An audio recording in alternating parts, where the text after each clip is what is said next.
Welcome, dear student. Today we are going to learn part 2 of chapter 1, the Indian subcontinent and history. In previous video, we had learned about what is history. We also learned what is geography and how history and geography are inseparable. We also learn about differences between hilly and plain region, where we discuss about their occupation, food, houses, fauna and flora. We also learn how these settlements degrade because of natural calamities. We also cover the point, the Indian physical feature of India, where the first, the Himalayas, where we discuss about the Himalaya and the Hindu Kush mountain in details. We also learn about the plains of Sindhu, Ganga, Brahmaputra river and their tributaries. We also learn about the Indian Thar Desert and its feature. Today, we will be covering the remaining geographical feature of India, that is the Deccan Plateau, the coastal region, the island in the sea, and the other subtopic 1.3, the Indian subcontinent in detail. So let's proceed further. The third physical feature of India is the Deccan Plateau. So let's understand what do plateau means. So here a plateau is an area of raised land that is flat on top. Okay. So the Deccan is a peninsula plateau. But students, what do peninsula means? So a region that bound by sea on three sides is called a peninsula plateau. As you can see in the picture, both the maps, they're the Arabian Sea, Indian Ocean and Bay of Bengal. All three have surrounded the southern part of the India. Thus, it is known as the Deccan is a peninsula plateau, which is located in central India. That includes inland states such as Andhra Pradesh, Maharashtra, Karnataka, Kerala, Tamil Nadu, Telangana. So by this we get to know that the Deccan Plateau makes up most of the central and southern India. So student, the Peninsula Plateau divides into two regions. One is the Central Plateau and the other is the Deccan Plateau. As you can see in the map, the triangular landmass lying south of the river Narmada is Deccan Plateau. This is also bordered by Satpura Hills, which is known as that northern borders. The fact about the Deccan Plateau is that it is tilted towards east. That means higher in the west and gently slope towards east, and thus the river flow from west to east and drain into Bay of Bengal like Mahanadi, Godavari, Krishna and Kaveri. As you can see in the second map, all the rivers are flowing in Bay of Bengal from west to east. So the interested part of the Deccan Plateau is that it is surrounded by hills, both west and east. Thus they are known as Western Ghats and Eastern Ghats. Let's understand both the Ghats in detail. Understand what is Ghat first. So Ghat means a mountain pass. It is also known as Ghat in Marathi. For example, have you ever traveled by train to any of the Ghats? Yes, or maybe no. As you can see the picture 1, the train is moving through Ghats. Now both the sides are covered with hills and in between the pass is made for any modes of transport routes. So do you understand student that while going to your village you experience Ghat and then you see that the train or any other vehicles move slowly towards upward. It is because you are passing through ghats. Okay, so student, in Deccan Plateau, both eastern and western ghats are bordered with west and east respectively. Now, both the ghats have some distinctive feature and differentiating points too. Let's discuss them. Now look into the map second carefully. Here, as you can see, student, Western Ghat is a continuous range. Start from Tapi River and end at Nilgiri to the south. Whereas Eastern Ghats, students, it is written Eastern Ghats brown color border. So Eastern Ghats are discontinued, irregular and dissected by many rivers. Dissected means had crossed many river. These mountain ranges are at the cross intervals. Now the Eastern Ghat start from Mahanandi Hills and also meet at the Nilgiri Hills. Both the Eastern and Western Ghats meet at Nilgiri's point. So meeting point is Nilgiri Hills.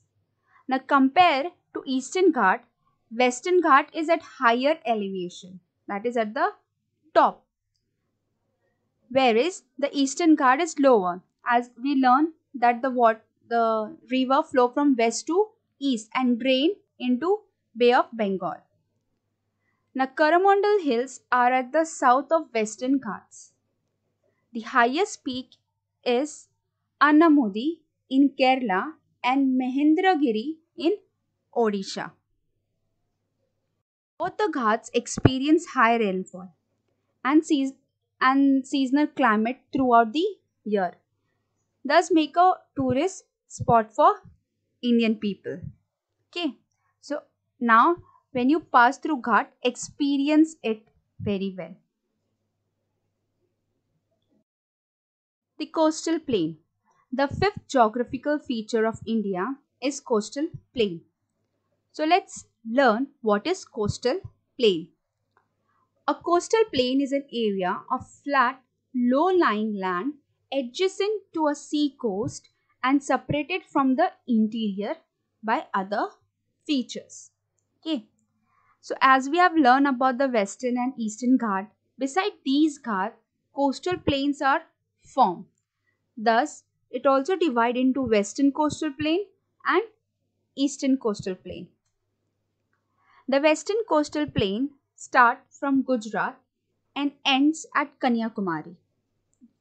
Look carefully on the map.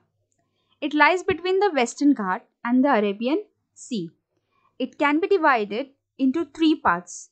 First, Gujarat coast, second, Konkan coast, and third, Malabar coast.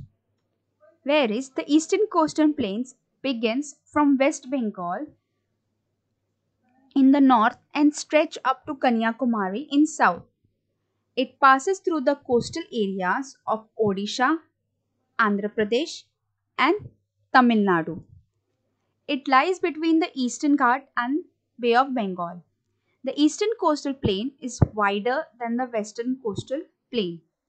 It can be divided into Coromandel coast, which is in south, and in northern Sikars, which is at the Odisha state. So such long coastline of India is very useful for our country, as fishing is an important occupation of people living on the coast. Many seaports have been developed along the coast, both all the coast, Konkan coast, Malabar coast, Andhra coast, Coromandel coast. Okay. Thus, from time of the Harappan civilization, that is the ancient India, trade relation with the Western countries goes on.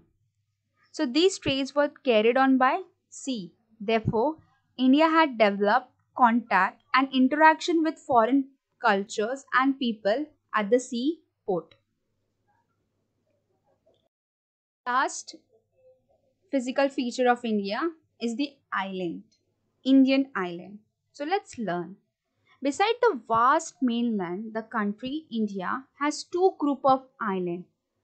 First is the Lakshadweep Island and the Andaman and Nicobar Island. Let's study them. First, we'll learn what is an island. So, island is an area of land smaller than a continent and entirely surrounded by water. Islands are mainly seen in oceans, seas, lakes, or river. Now you understood? So we learned that islands are not connected to the mainland. Thus, our two main and prominent island of India, Lakshadweep and Andaman and Nicobar, also not connected. Okay, let's see about Lakshadweep Island. So Lakshadweep Island are a group of island, small group of island lying to the Malabar coast of Kerala. We have seen in coastal plain. Yes. Now Lakshadweep Island are a famous beach destination of India too, with crystal clear blue water and coral reefs. The islands are also known for pearl fishing and are a major supplier of seafood. Do you know, student? It is also India's smallest union territory.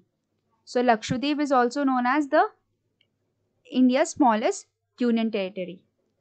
The second island, which is situated in Bay of Bengal, is Andaman and Nicobar Island. It is also divided into two parts, that is Andaman in the north and Nicobar in the south. Both the islands are formed with a small lands. Thus, the climate is equatorial and it is also thick forest area in both the island. It is also a tourist spot for foreign people to visit. Okay.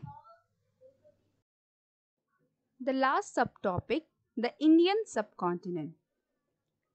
The Indian subcontinent is made up of 7 countries: Pakistan, Afghanistan, Nepal, India, Bhutan, Bangladesh, Sri Lanka. You must be thinking why they are called as subcontinent. Let's discuss.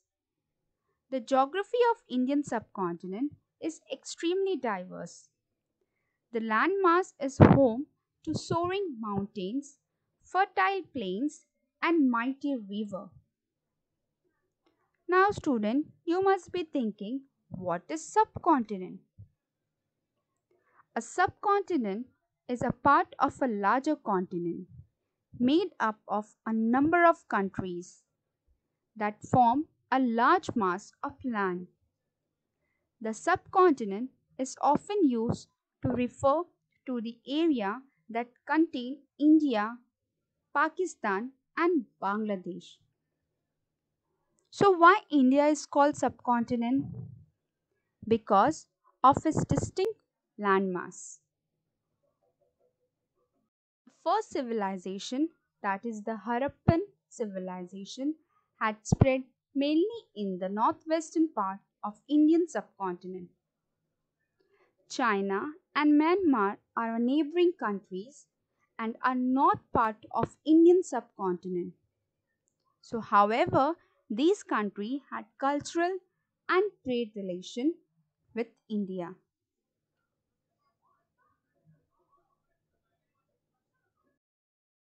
Let's recall. In this chapter, we have learned what is history, the geographical condition and history. We also learn about the geographical feature of India, where we cover up the points, the Himalayas, the plain of Sindhu, Ganga, Brahmaputra, the Thar Desert. Today, we had learned about the Deccan Plateau and where we discuss the points of Western and Eastern Ghats in detail. We have also learned about our coastal plains and trade relation with Western countries by sea routes. Third, the beautiful islands of India, that is Lakshadweep and Andaman and Nicobar. Lastly, we conclude by the topic Indian subcontinent in details. I hope you understood the chapter.